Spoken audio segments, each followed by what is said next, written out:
आप देख रहे हैं न्यूज़ 9 भारत, रखिए आपको सबसे आगे।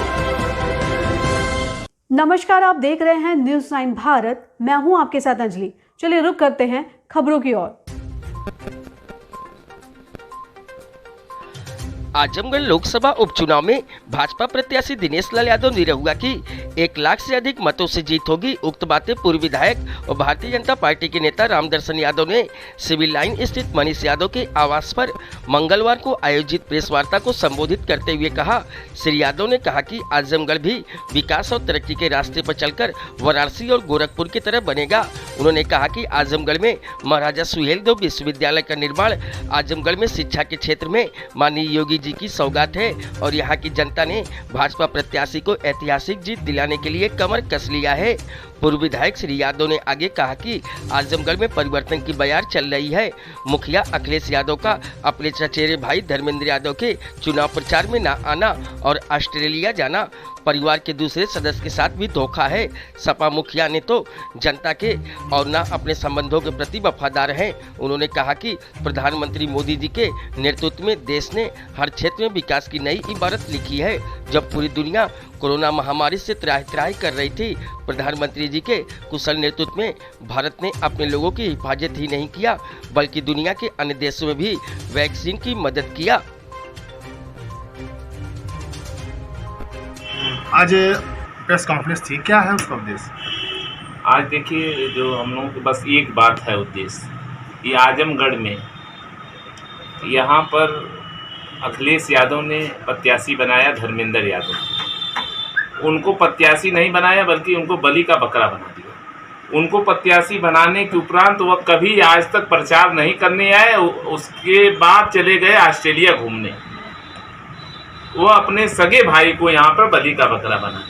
इसका उद्देश्य यही है कि अब यहाँ धर्मेंद्र यादव जी चुनाव बुरी तरह से हार रहे हैं और माननीय दिनेश लाल निरहुआ भारी मतों से चुनाव जीतेंगे। मैं पूरे आजमगढ़ जनपद वासियों से अपील करूंगा कि माननीय दिनेश लाल निरहुआ को भारी मतों से चुनाव जिता के विजयी बनावें और माननीय योगी जी महाराज और प्रधानमंत्री देश के नरेंद्र मोदी जी के हाथों को मजबूत।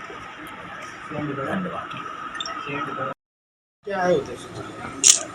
यहाँ पर बाई इलेक्शन हो रहा है लोकसभा का। अखिलेश जी यहाँ सांसद थे, वह अपनी नाकाबिलियत की वजह से यहाँ इस्तीफा दे दिए। इस्तीफा देने के बाद यहाँ लोगों को इस गर्मी में उपचुनाव का मुकाबला करना पड़ रहा है।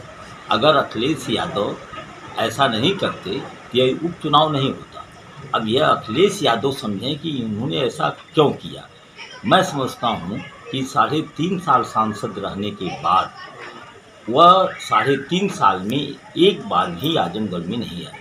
यहाँ कोरोना काल था, यहाँ तमाम बिलरियागंज में आंदोलन हुए, वहाँ लाठियाँ चली, लेकिन उसके बाद भी उनको टाइम सांसद के रूप में नहीं हो पाई। मैं आपसे कहूं कि योगी मोदी साहब लड़ते हैं आकर के गुजरात से बनारस, और हर दूसरे महीने वो आकर के यहाँ पर बनारस जरूर आ जाते हैं। लेकिन योगी साहब यहाँ उत्तर प्रदेश के मुख्यमंत्री हैं, 10 दिन में जरूर एक बार वो पहुँच जाते हैं गोरखपुर। अच्छा, मुबारकपुर में आप मतलब सभा से विधायक भी थे, अब आप भाजपा में आ गए। लगभग कितना मानते हैं कि लगभग कितनी लड़ाई है? कोई लड़ाई नहीं है, कोई लड़ाई नहीं है। निरहू जी कम से कम लाखों वोट से चुनाव जीत जाएंगे। आजमगढ़ सपा गढ़ भी माना जाता है, और इसको किस तरीके से देखेंगे आप? बदाऊं क्या था? बदाऊं उनका गढ़ था, जहां इनकी जमानत जब्त हो गई गठबंधन में। जब आपका कन्नौज था, जहां अखिलेश की बीबी चुनाव हार गई। फिरोजाबाद था, जहां राम गोपाल जी के लड़के चुनाव हार गए। किस बात का गढ़? इटावा जो उन लोगों का घर है, वहाँ पर वो लोग चुनाव हार गए। गढ़ तो आजमगढ़ है, इसको गढ़ हम कह रहे हैं। अपना चुनाव हार गए, जहाँ इनका गढ़ था, जहाँ से इनकी पार्टी बनी थी।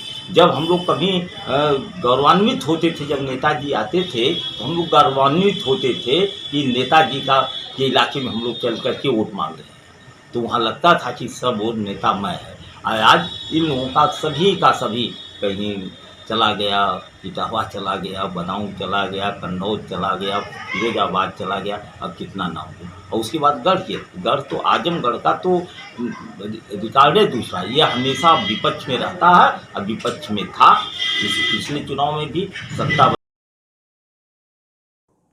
अभी के लिए फिलहाल इतना ही काफी। बने रहिए हमारे साथ।